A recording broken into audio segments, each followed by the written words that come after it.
हमने जो है रिसेंटली ही सोलर वाटर पंप जो है इंस्टॉल करवाया है, तो मुझे लगा आप लोगों के साथ ये जो है वीडियो शेयर करनी चाहिए, क्योंकि आप में से हो सकता है कुछ किसान भाई हों जो इस तरह की टेक्नोलॉजी में जो है इंटरेस्टेड हों। तो हमने जो ये पूरा सेटअप है ये सब्सिडी के माध्यम से लगवाया है, लेकिन आज की वीडियो में आपको जो है बेसिक टेक्निकल चीज़ें ही बताने वाला हूँ कि किस तरह का पंप है, कितनी इसकी पावर की कंजप्शन वगैरह है। आपको अगर सब्सिडी वगैरह के बारे में जानना है कि किस तरह से अप्लाई करना है, कितने में पड़ा, तो उसके लिए आप मुझे कमेंट सेक्शन में बता सकते हैं। मैं आप लोगों के लिए एक सेपरेट वीडियो बना दूंगा। तो चलिए अब डायरेक्टली मैं स्टार्ट करता हूं कि किस तरह का सेटअप है, कितनी पावर जनरेट करता है, किस तरह का वाटर पंप वगैरह है। तो सबसे पहले अगर मैं आपको सोलर पैनल्स के बारे में बताऊं तो टोटल जो पैनल्स हैं ये है 30 पैनल, और हर पैनल जो है 300 वाट की इलेक्ट्रिसिटी जो है जनरेट करता है। तो ऐसे में जो टोटल पावर बन रही है वो है 9 किलो वाट की। और इसके अंदर जो समर्सिबल की जो मोटर है, यानी कि जो पानी की मोटर है, उसकी कैपेसिटी है 7.5 किलोवाट की। और अगर हॉर्स पावर में बात करूं तो 10 हॉर्स पावर की एक्चुअली वो मोटर है। ये जो पूरा सोलर पैनल है ये ओसवाल कंपनी की तरफ से मिलता है। वैसे तो जब आप सब्सिडी के माध्यम से लेते हैं तो अलग अलग कंपनियां जो है अपने सोलर पैनल लगाती हैं, तो हमारे पास जो है वो है ओसवाल कंपनी की तरफ से मिलता है। ओसवाल का ही हमारा जो कंट्रोलर है वो है, ओसवाल के ही पूरे जो सोलर पैनल हैं ये हैं। हमारे यहाँ पे जो पानी का जो डेप्थ है एक्चुअली वो काफ़ी नीचे है, तकरीबन 400 से 500 फुट के ऊपर पानी मिलता है। तो ऐसे में जो है बड़ी मोटर की हमें आवश्यकता रहती है। अदरवाइज़ अगर आप फॉर एग्जांपल कोई दिल्ली से है, सोनीपत से है, वहाँ पे 50 फीट के ऊपर पानी मिल जाता है, तो वहाँ पे 3 हॉर्स पावर की मोटर जो है वो भी काफ़ी सही रहती है, और उसके अंदर जो है 8 या 10 पैनल ही इनफ रहते हैं। लेकिन हमारे केस में क्या है, मैं साउथ हरियाणा के अंदर हूँ और यहाँ पे पानी का जो लेवल है वो तकरीबन 450 फीट जा चुका है। ऐसे में ज़्यादा जो है पावर की आवश्यकता रहती है। तो जो समर्सिबल जो मोटर है वो भी 10 हॉर्स पावर की है। साथ ही में जो पैनल है उसको जो है पावर देने के लिए 30 पैनल्स जो है इसके अंदर लगाए गए हैं, जो कि 9 किलोवाट की इलेक्ट्रिसिटी जनरेट करते हैं। तो चलिए एक बार मैं आपको आगे लेके चलता हूँ और वहाँ पे इसका कंट्रोलर वगैरह जो है दिखा देता हूँ। जो इंस्टॉलेशन वाला पार्ट है सोलर के लिए, आप देख सकते हैं नीचे जो है कंक्रीट वगैरह से जो है पूरा सेटअप एक्चुअली कर रखा है। मिट्टी के अंदर जो है काफ़ी हद तक इसको नीचे भी रखा गया है। ऊपर से फिर इनको जो है सपोर्ट करने के लिए आयरन की आपको जो है पंप दिख रहा है, और ये वाले जो एंगल्स वगैरह इन सभी के ऊपर जो है सोलर पंप लगाए गए हैं। तो टोटल 3 सेटअप अलग अलग जो है लगाए गए हैं। जो मिड वाला है उसके ऊपर ये कंट्रोलर लगा हुआ है। ये भी जो है ओसवाल की तरफ से मिलता है, लिखा भी हुआ है ओसवाल सोलर पंप। इसके माध्यम से ही जो है पूरा जो पंप है ये ऑपरेट होता है। ये वाला जो पार्ट है अभी एक्चुअली बाहर लगा हुआ है। आप चाहें तो इसको जो है अपने अंदर कोई भी जैसे जो मकान वगैरह है वहाँ भी सेट करवा सकते हैं। अभी जो है इंस्टॉल जो है गवर्नमेंट करके गई है, तो उन्होंने जो है ये बाहर ही सेट कर दिया है।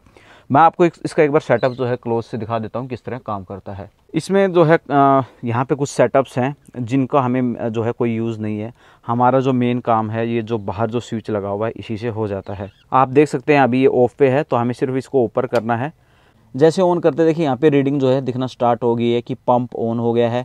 सिग्नल यहाँ पे दिखा रहा है 14। अब ये सिग्नल का क्या मतलब है? सिग्नल का एक्चुअली मतलब ये हुआ कि सोलर से कितनी पावर जनरेट हो रही है वो सिग्नल के ऊपर दिखाता है। ये देखिए पैनल के पीछे भी लिखा हुआ है 300 वाट का एक पैनल है, ओसवाल की तरफ से ये मिलता है। ये जो है आप अपनी सोलर के हिसाब से जो इसको सेट कर सकते हैं।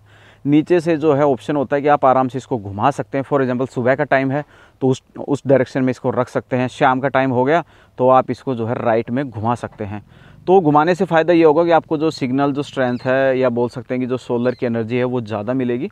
तो ये भी एक अच्छी चीज़ है। ये केबल वगैरह जो भी कनेक्शन का काम है ये सारे जो है गवर्नमेंट की तरफ से ही जो इलेक्ट्रिशियन वगैरह आते हैं वही एक्चुअली कनेक्ट करके जाते हैं।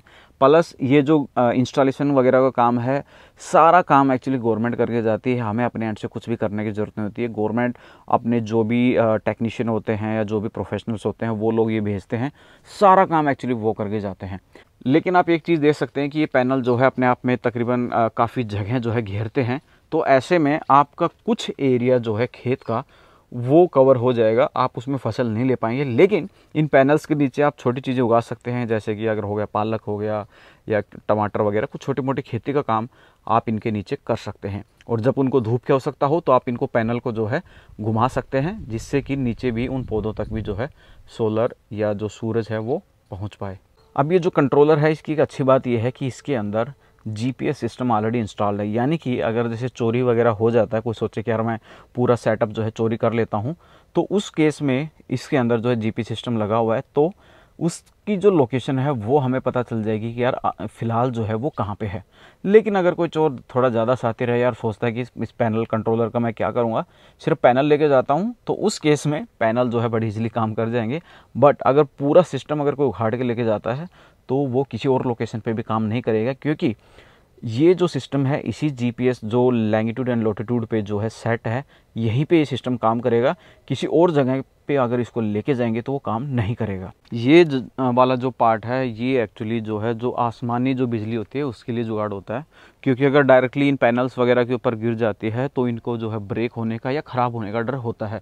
तो ऐसे में ये जो है वाला पार्ट लगाया हुआ है जो कि आसमानी बिजली जो भी आएगी डायरेक्टली उसको नीचे भेज देगा। जो कंट्रोलर है वहाँ से ये जो ग्रीन वाली जो लाइन आई हुई है, ये वाली लाइन डायरेक्टली एक्चुअली यहाँ आती है, ये बोर है एक्चुअली, और वहाँ पे जो नीचे जो है जो सबमर्सिबल की जो मोटर लगी हुई है वहाँ से ग्रीन वाली लाइन ऐसे आती है और यहाँ से फिर जो है पानी इसमें बहना स्टार्ट हो जाता है। अब मैंने पंप को आपको जो बेसिक सिस्टम है वो दिखा दिया है। अब मैं चलिए आपको डायरेक्टली एक बार जो है मोटर स्टार्ट कर देता हूँ और दिखा देता हूँ कि किस तरह जो है वो कितना प्रेशर जो है पानी का बनाता है, वो सारी चीज़ें दिखा देता हूँ। शाम का टाइम है और आप देख सकते हैं जो वाटर का फ्लो है वो काफ़ी कम है। ये एक्चुअली जो है सर्दियों में ये प्रॉब्लम रहती है, लेकिन जैसे ही गर्मियाँ स्टार्ट होंगी, सोलर पैनल से जैसे पूरी एनर्जी मिलना स्टार्ट हो जाएगी तो वहाँ पे वाटर का फ्लो जो है ज़्यादा दिखना स्टार्ट हो जाएगा और यहाँ पे जो है ज़्यादा से ज़्यादा ये नोज़ल बना पाएगा। तो ये वाला जो सेटअप जो अभी हमने लगवाया है ये तकरीबन जो है हमारे यहाँ पे फव्वारा सिस्टम चलता है, तो तकरीबन 7 से लेके 9 फव्वारा बना देता है। जो इलेक्ट्रिसिटी से जो एक्चुअली जो हमारे सबमर्सिबल हैं वो तकरीबन 11 से 12 फव्वारे बनाते हैं, लेकिन ये वाला जो है सोलर का है, सोलर उतनी पावर जो है जनरेट नहीं कर पाता, तो 7 से लेके 9 फव्वारे इसके अंदर चल जाते हैं। तो आज की वीडियो में जो है सोलर पैनल के रिगार्डिंग इतना ही।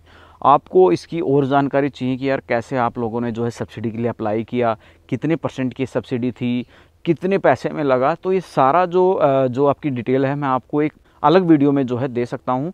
आप मुझे कमेंट सेक्शन में बताइए कि किस किस टॉपिक के ऊपर या कौन सी जो डिटेल है वो वीडियो के अंदर इंक्लूड करें, क्योंकि इस वीडियो के अंदर वो सारी चीज़ें जो है इंक्लूड करना जो है पॉसिबल नहीं है, क्योंकि वीडियो काफ़ी लेंदी हो जाएगा।